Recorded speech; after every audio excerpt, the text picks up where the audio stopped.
Assalamualaikum warahmatullahi wabarakatuh. Baik, ketemu lagi ya teman-teman pada mata kuliah English for TOEFL Preparation bersama saya Mas Riatus Salihah. Pada pertemuan kali ini kita akan membahas general overview of part of TOEFL test. Jadi di sini teman-teman nanti ketika mengambil tes TOEFL yang harus teman-teman ketahui ada 3 jenis soal yang harus teman-teman kerjakan. Secara umum, soal pertama yang harus dikerjakan yakni listening comprehension yang terdiri dari 50 pertanyaan yang dibagi menjadi, dalam 3 parts, dan untuk mengerjakan 50 soal ini teman-teman diberikan waktu sebanyak 35 menit. Sedangkan yang selanjutnya adalah structure dan written expression. Ini terdiri dari 40 soal yang mana nanti dibagi menjadi 2 bagian ya teman-teman. Dan harus diingat betul bahwasanya untuk structure dan written expression teman-teman hanya diberikan waktu sebanyak 25 menit saja. Sedangkan yang terakhir atau session yang terakhir adalah reading comprehension. Di sini teman-teman akan dihadapkan dengan 60 soal, artinya nanti akan ada sekitar ya kurang lebih 8 sampai dengan 9 teks yang mana dalam setiap teksnya atau passage-nya terdiri dari beberapa pertanyaan yang nanti akhirnya berjumlah 60 soal.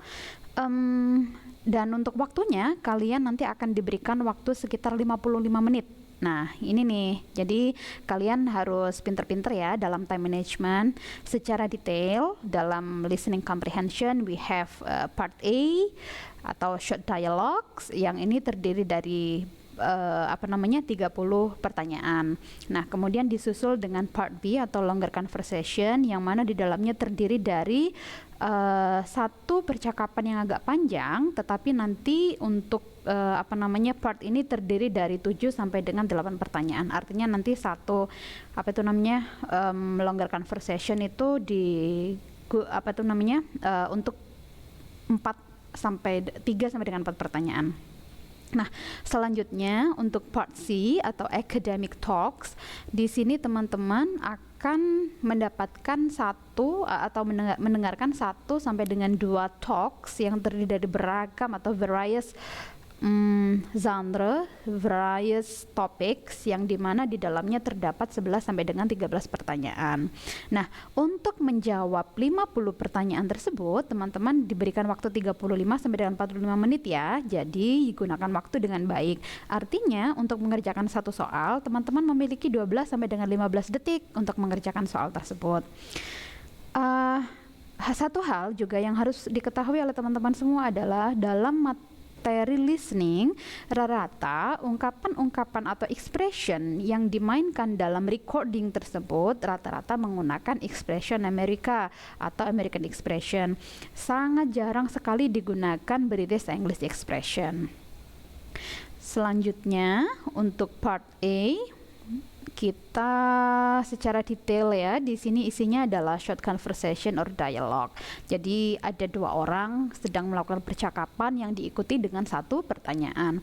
Nah, apa sih yang harus kalian lakukan untuk memenangkan listening part A ini yang jumlahnya ada 30 soal tersebut?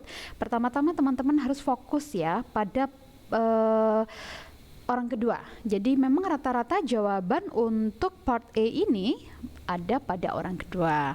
Nah, setelah itu kalian tidak boleh panik ya. Jadi sangat umum sekali bahwasannya mungkin teman-teman ada yang memiliki keterbatasan vocabulary atau keterbatasan pengetahuan tentang expression tertentu. Jadi tidak perlu khawatir, tidak perlu takut, tidak perlu panik. Kenapa? Karena sekali kamu merasa panik, maka dari situ semuanya akan hancur. Jadi kita nggak akan fokus lagi, jadi susah untuk konsentrasi, maka di nomor-nomor berikutnya akan kehilangan stance kita, semacam itu. Jadi kalau memang merasa nggak paham dengan satu pertanyaan atau nggak bisa nge-capture satu vocabulary atau jawaban di satu nomor tertentu, maka keep going. It's okay, it doesn't really matter, hanya karena kehilangan satu poin aja. Nah, ini nih, bila kamu tidak bisa memahami apa yang dibicarakan oleh kedua pembicara tersebut, maka pilihlah jawaban yang paling berbeda.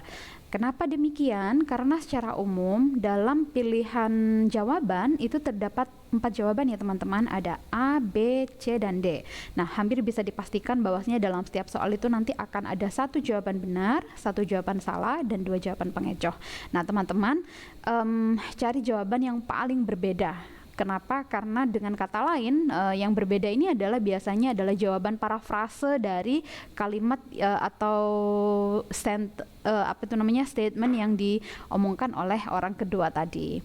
Nah, teman-teman juga harus sangat paham dan familiar betul dengan beberapa functional expression seperti bagaimana lexical bundling dari agreement, kemudian uncertainty, suggestion, surprise, idiomatic expression, dan juga situasi di mana pembicaraan tersebut berlangsung.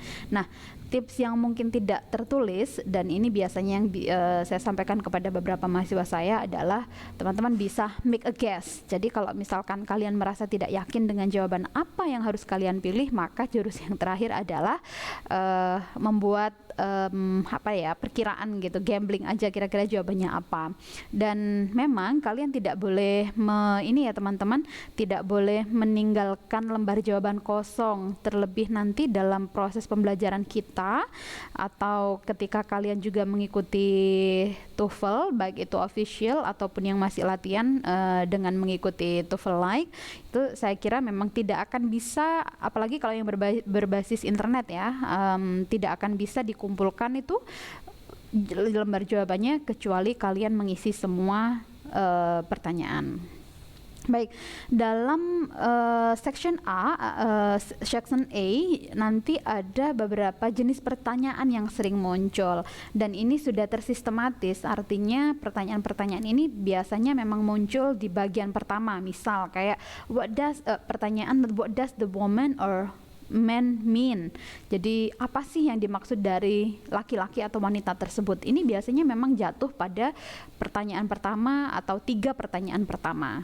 Nah, kalau nggak pakai woman means, itu biasanya ada pertanyaan yang kedua nih, what does the man or woman imply about bla bla bla something. Ini juga senada dengan pertanyaan berikutnya, what does the woman or man say about. Ini kayaknya kayak sinonimi semacam itu ya. Jadi atau nanti juga akan ditemukan beberapa pertanyaan yang menggunakan diksi semacam ini, tetapi nanti beda-beda teman-teman. Artinya nanti akan ditaruh di pertanyaan pertama, pertanyaan ke-5, pertanyaan ke-10 dan seterusnya semacam itu. Memang dibuat ini. Kalian harus fokus ya teman-teman. Jadi intinya tahu betul sebenarnya arah dari pertanyaan ini mau kemana. Nah, selanjutnya ada juga tuh jenis dari pertanyaan yang menanyakan semacam what does the man or woman think about, what does the man or woman assumed about, dan yang terakhir adalah what are the speakers talking about. Ini menanyakan main idea ya.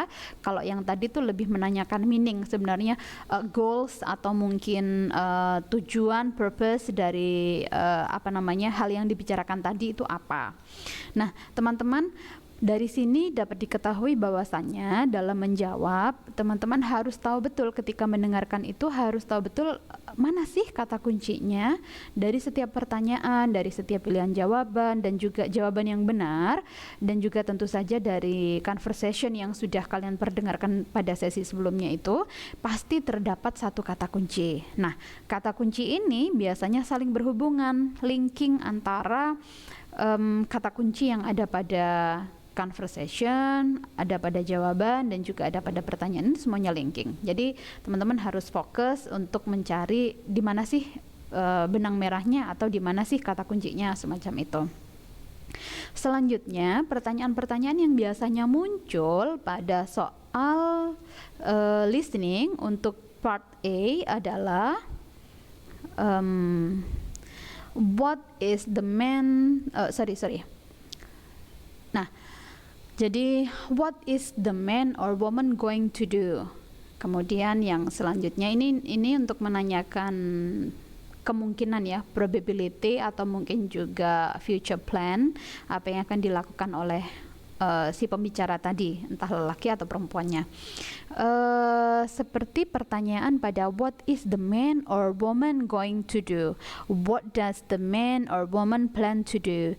Kemudian yang selanjutnya adalah what will the woman or man probably do next? Selanjutnya ada pertanyaan yang senyampang sama dan hampir mirip, yakni adalah what will the speakers do, dan yang terakhir adalah what does the man or woman suggest that the man or woman do. Nah, untuk pertanyaan yang terakhir nih agak berbeda ya dengan yang lain karena melibatkan orang lain semacam itu. Nah, selanjutnya atau yang terakhir, pada pertanyaan listening part A ini ada jenis pertanyaan yakni yang menanyakan tentang problems. Jadi bentuk pertanyaannya akan seperti what is the man's or woman's problem, dan yang terakhir adalah what does the man or woman think the man or woman has.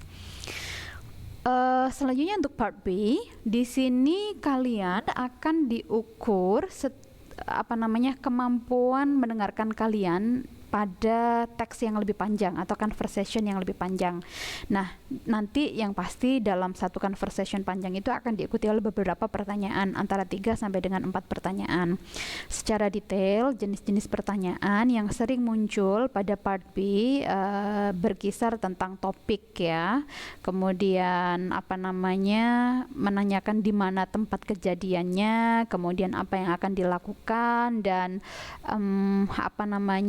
keputusan ya yang akan diambil oleh orang tersebut. Nah, pada intinya pada part B ini teman-teman harus benar-benar memperhatikan prinsip 5W1H ya. Jadi kurang lebih nanti semua pertanyaan-pertanyaan yang berkaitan dengan conversation tersebut, dengan dialog tersebut pasti akan tidak jauh-jauh dari yang namanya prinsip 5W1H. Nah, dari sini kita bisa tahu ya, ada what is the main topic of this conversation, kemudian where does the conversation takes place, kemudian when did it occur, what will the man probably do next, kemudian how does the woman decides to buy, dan yang terakhir adalah who is the guest of the speaker. Jadi tetap ya, tidak jauh-jauh dari pertanyaan itu. Kemudian ada beberapa hal yang bisa kamu lakukan untuk memenangkan atau mendapatkan skor yang baik pada sesi listening, terutama dalam mengerjakan sesi part B. Pertama yang harus kamu lakukan adalah ketika narator membacakan direction of part B, kamu sebaiknya membaca pilihan jawaban secara sekilas. Jadi at a glance tuh udah ngelihat jawabannya terlebih dahulu. Kemudian kan ada waktu ya, ada jeda waktu. Kemudian kamu harus mengingat-ingat kira-kira tadi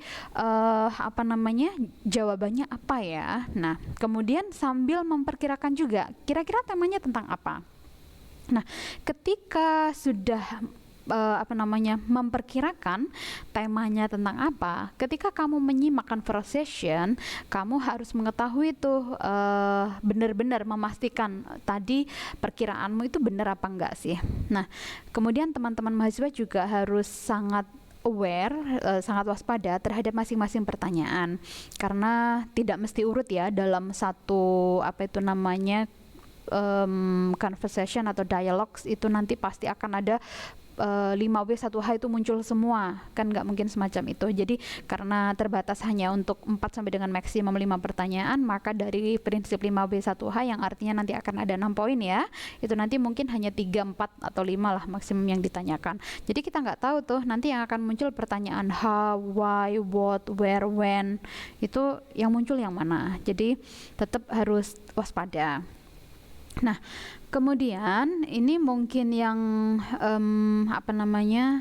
menjadi kelemahan dari beberapa teman-teman adalah kurang cermat terhadap kondisi dan situasi ya, di mana percakapan atau dialog tadi berlangsung. Jadi misalkan pada sebuah dialog di situ bisa terlihat bahwasannya kalau menggunakan kata kunci Profesor Martin misalnya, berarti bisa dipastikan bahwasannya konteks situasi itu ada di percakapan tersebut terjadi pada setting secara akademik semacam itu ya teman-teman.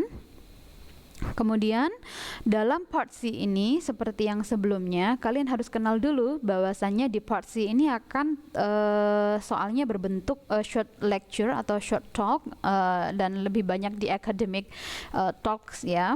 Jadi pada satu talks itu nanti akan diikuti oleh 3 sampai dengan 7 pertanyaan, dan topiknya rata-rata bersifat akademis, meskipun nanti theme-nya akan berbeda, entah itu tentang ilmu pengetahuan, organisasi, sejarah, dan lain sebagainya.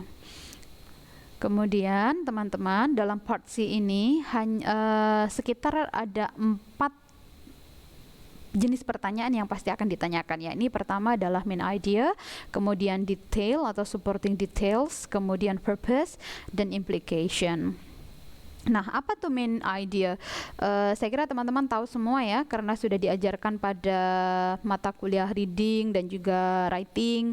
Tentu saja dalam sebuah passage itu pasti terdapat satu pikiran utama. Nah, untuk menanyakan main idea ada beberapa jenis pertanyaan yang biasanya digunakan, yakni what is the main idea of the talks, what is the talk mainly about, what are the speakers discussing, what will be a good title for the lectures. Nah, ini adalah jenis-jenis pertanyaan yang sering muncul. Selanjutnya tentang detail. Detail ini kayak semacam supporting detail atau support apa itu namanya? Ya, supporting detail, supporting of the main idea, kayak gitu ya. Jadi bentuk-bentuk pertanyaan yang sering muncul adalah what does the man or woman say about, kemudian what does the man or woman want, what does the man or woman suggest about, dan yang terakhir adalah what is the man or woman describing. Kurang lebih semacam itu untuk yang detail ya. Kemudian selanjutnya adalah asking about goals or purpose of the text. Yang pertama, pertanyaan yang sering muncul adalah why did, why is, kemudian why does. Karena kalau untuk pertanyaan purpose, goals atau aims itu biasanya pasti kata kuncinya adalah why. Nanti untuk selanjutnya kata-kata yang mengikuti itu bisa apa saja ya, bisa seperti mention, kemudian think, kemudian did, dan lain sebagainya. Selanjutnya implication. Dalam pertanyaan implikasi, implikasi itu meaning ya teman-teman ya. Jadi maksud dari atau intended meaning dari si penulis itu apa. Nah, secara garis besar teman-teman nanti akan ditanyai pertanyaan semacam ini. What does the speaker imply about? What does the speaker infer about? And the last, what does the man or woman mean when he says something? Seperti itu. Karena ini di listening ya teman-teman, jadi intinya nanti di semua part itu, apalagi yang listening sama reading, nanti kurang lebih semacam ini, bentuk pertanyaannya hampir sama, cuman nanti medianya berbeda. Karena ini di listening, maka ya teman-teman harus benar-benar concern, dan kelemahannya adalah tidak bisa diulang-ulang ya, jadi memang harus fokus. Kemudian yang terakhir adalah other question. Jadi ada beberapa pertanyaan yang memang di luar kebiasaan, tetapi ini juga intensitas untuk terjadinya pertanyaan ini ya kecil. Cuman tetap teman-teman harus tahu bahwasanya kamu mungkin akan diminta untuk memilih gambar sesuai dengan apa yang dideskripsikan dengan kata-kata. Nah, ini biasanya hanya terjadi pada teman-teman yang mengikuti tes TOEFL IBT ya. Jadi nanti di sana kalian akan ditunjukkan beberapa gambar, kemudian ada narator, kemudian ada conversation terlebih dahulu, kemudian ada narator, dan diberikan beberapa pilihan jawaban. Nah, kemudian kalian juga akan diminta untuk mencocokkan dua konsep bersama-sama, dan juga yang terakhir adalah diminta untuk menentukan urutan kejadian. Nah, ini seperti yang saya katakan tadi, ini tidak dijumpai atau tidak umum dijumpai pada soal ITP, tetapi kalau kalian mengikuti soal IBT atau CBT, hampir bisa dipastikan soal-soal ini bisa kalian temukan. Kemudian kalian juga akan diminta untuk menanyakan kategorisasi dari soal tersebut. Nah, selanjutnya part yang terakhir, dalam part C ini kalian bisa melakukan beberapa hal yang nantinya bisa menambah skor kalian. Yang pertama adalah bila kamu pilihlah waktu yang tepat ya. Kemudian Yang kedua adalah waspadai pembicara pada kalimat pertama karena biasanya akan menjadi topik pada kalimat-kalimat selanjutnya. Nah, ini berbeda dengan yang part A tadi. Kalau part A kalian bisa memperhatikan pada pembicara kedua, sedangkan kalau part C ini berbeda. Jadi kalau untuk part C lebih baik dengarkan, bisa jadi ya meskipun tidak seterusnya semacam itu, tetapi karena untuk menentukan tema yang tadi menjadi part of the question itu adalah main idea atau tema atau topik, maka sarannya adalah kalian bisa mendengarkan orang kedua. Kemudian fokuskan pendengarkan kalian pada pertanyaan tadi 5W1H yang saya katakan sebelumnya dan buatlah kesimpulan. Jadi seolah-olah ini sebenarnya teksnya mau ngapain sih, arahnya mau kemana, semacam itu ya teman-teman. Dan selanjutnya adalah kamu harus berkonsentrasi pada isi percakapan atau dialog atau pembicaraan tersebut, kemudian gunakan umpan balik nonverbal seperti kayak mengangguk-ngangguk atau mengetuk meja, pakai jemari. Ya intinya silahkan asosiasikan bagaimana kalian bisa lebih memahami teks tersebut dan lebih mudah mengingat semacam itu. Jadi memang biasanya menggunakan umpan balik nonverbal itu juga cukup membantu dan menolong. Kemudian fokus pada pesan ya, bukan pada orang yang menyampaikan. Jadi memang kontennya tidak dilihat siapa yang berbicara, tetapi lebih kepada kontennya apa. Dan gunakan visualisasi. Jadi memang kayak kalau di di longer passage di academic talks atau di bagian C, kalian memang harus menggunakan imajinasi. Karena apa? Kira-kira soal itu akan diputarkan selama 1 sampai dengan 2 menit. Ya, kemudian nanti akan dipertanyakan beberapa pertanyaan semacam itu. Jadi memang butuh banget imajinasi yang baik. Nah, kata kunci nih yang tadi saya katakan, kata kunci dan konsep. Pembicara biasanya menggunakan kata kunci atau konsep. Hal ini mudah dikenali karena mereka menggunakan definisi atau penjabaran dari apa yang disampaikan. Maka dari itu teman-teman bisa mendengarkan dengan baik-baik apa kata kunci dan konsepnya. Pembicara terkadang menggunakan kata-kata asing dan menjelaskan arti kata tersebut. Misalnya pada kayak déjà vu gitu ya. Kalian mungkin tidak tahu apa arti kata dari déjà vu, cuman pada kalimat berikutnya kalian akan diberikan penjelasan apa itu déjà vu, semacam itu. Itu saja dari saya untuk pertemuan pertama kita hari ini. Semoga kalian mendapatkan ilmu yang bermanfaat dan bisa memahami nanti harus ngapain aja ketika mengerjakan tes TOEFL, terutama pada sesi listening. Nah, untuk menambah pemahaman kalian pada sesi kali ini, saya sudah menyiapkan link untuk dikerjakan ya. Sudah saya share pada Gform di forum pada yang ada. Terima kasih. Assalamualaikum warahmatullahi wabarakatuh.